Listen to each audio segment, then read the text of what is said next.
नमस्कार मंडळी, नवीन व्हिडिओमध्ये आपलं स्वागत। आज आपण आहे बारामती तालुक्यातील सोनगाव येथील श्री क्षेत्र सोनेश्वर। भारतामध्ये फिरत असताना अनेक महादेवांची मंदिरे आपल्याला पाहायला मिळतात। अशाच एका ठिकाणी आपण आलेलो आहे। भारतामध्ये महादेवांचे अनेक ठिकाणी अनेक शिवालये आहेत। त्यापैकी एक असलेलं श्री क्षेत्र सोनेश्वर हिंदू धर्मामध्ये ज्या ठिकाणी नद्यांचा संगम होतो, एक किंवा दोन अनेक 3 नद्यांचा संगम होतो, अशा ठिकाणी आपल्याला संगम आणि हे असं एक अनन्यसाधारण महत्त्व असलेलं किंवा धार्मिक विधीसाठी असलेलं हे असे ठिकाणे आपल्याला भारतामध्ये खूप पाहायला मिळतात। त्याचप्रमाणे श्री क्षेत्र माहुली जिल्हा सातारा जिल्ह्यातील असेच एक ठिकाण आहे। त्यापैकी पुणे जिल्ह्यातील नरसिंह यांचे मंदिर असलेलं अशाच ठिकाणी अकलूज जवळ असलेले असे एक मंदिर आहे।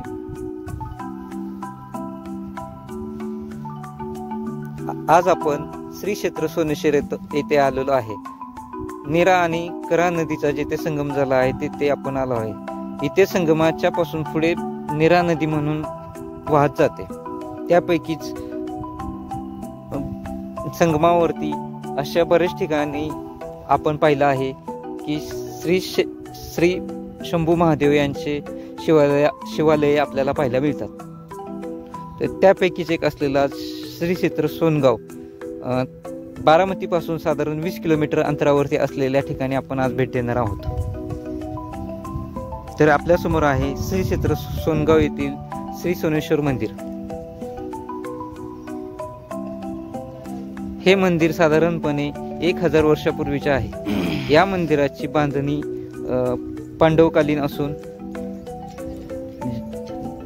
ज्या काळात पांडव अज्ञातवासामध्ये राहत होते त्या काळामध्ये या पांडवांनी भरपूर अशी मंदिरे बांधलेली आहेत। त्याचपैकी एक असलेले हे श्री क्षेत्र सोनगाव येथील हे मंदिर आहे। तर आपण आलो आहे प्रवेशगृहात। आपण प्रवेश केला आहे सभा मंडपामध्ये। तर आपल्या समोर दिसत आहे श्री क्षेत्र सोनगाव येथील मंदिर।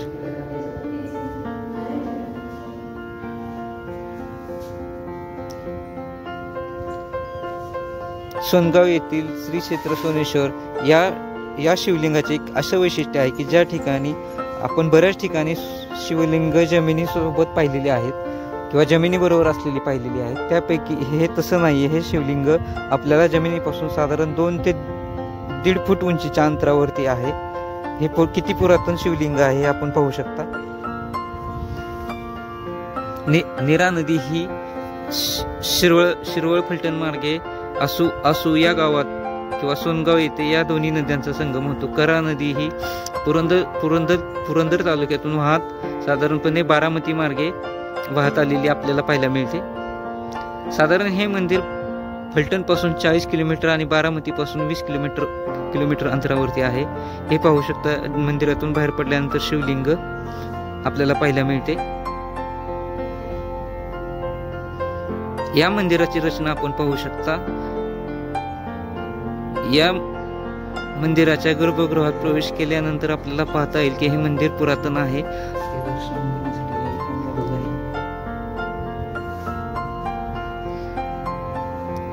श्री क्षेत्र सोनगाव येथे श्रावण महिन्यामध्ये खूप मोठी अशी यात्रा भरते। महाशिवरात्रीला खूप भाविकांची गर्दी असते।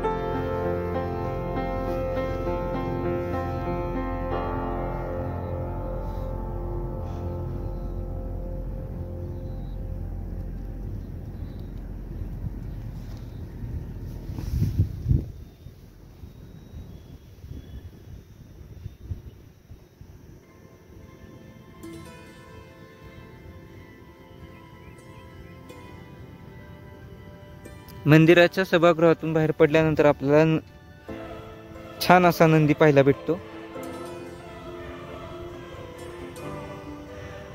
तसंच त्यापुढे चालत गेल्यानंतर आपल्याला पुढे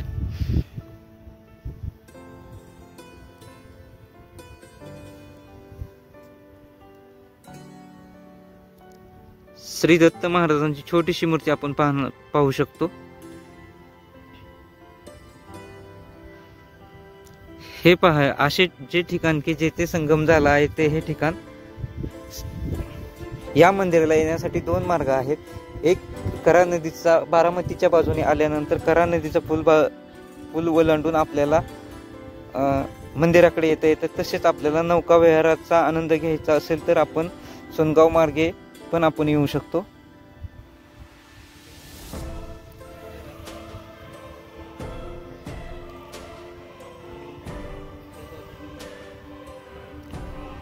उन्हाळ्याचे दिवस असून सुद्धा या दोन्ही नद्यांच्या संगमावरती आपण पाणी पाहू शकता।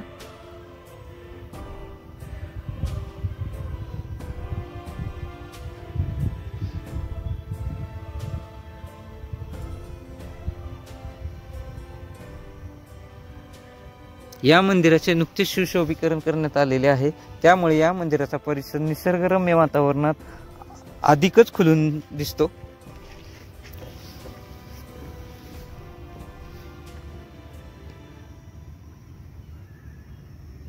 मंदिराचे शिखर उंच आहे,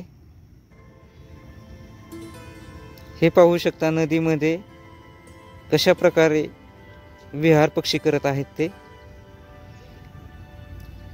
हे एक असंच बारामतीच्या जवळ असलेले असं निसर्गरम्य ठिकाण आहे।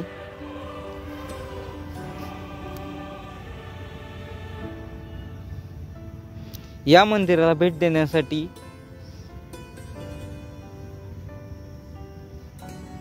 एक दिवसाचा वेळ खूप झाला तर आपण या मंदिराला अवश्य भेट द्यावी।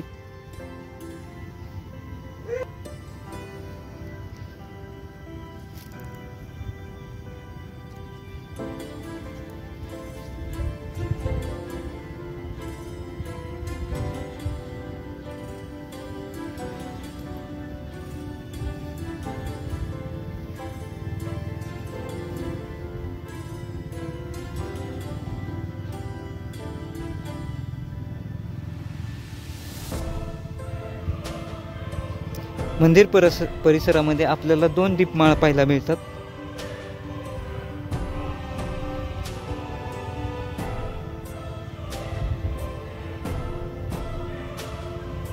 छान अशी खरुताई, निसर्गरम्य वातावरण असल्या कारणाने आपल्याला खरुताई पाहायला मिळत आहे। कसा निसर्गाचा आस्वाद घेत असलेली ही खरुताई आपल्याला पाहायला मिळते।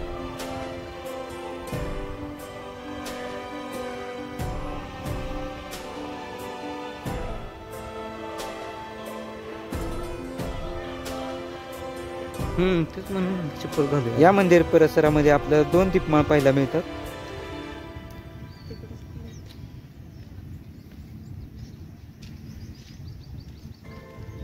नदी पात्रातून हे आपल्याला अशा प्रकारे श्री क्षेत्र सोनगावचे मंदिर पाहायला मिळते। हे पहा, पायऱ्यावरून आपल्या लक्षात येत असेल की हे किती जुने मंदिर आहे। ऐतिहासिक वारसा लाभलेले हे ठिकाण अवश्य पाहावे।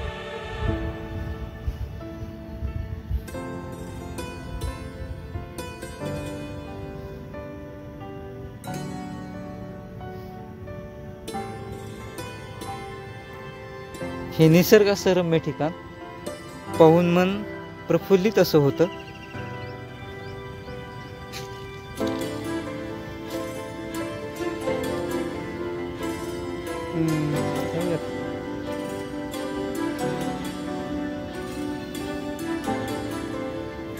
मंडळी, व्हिडिओ कसा वाटला नक्की सांगा कमेंट सेक्शन मध्ये।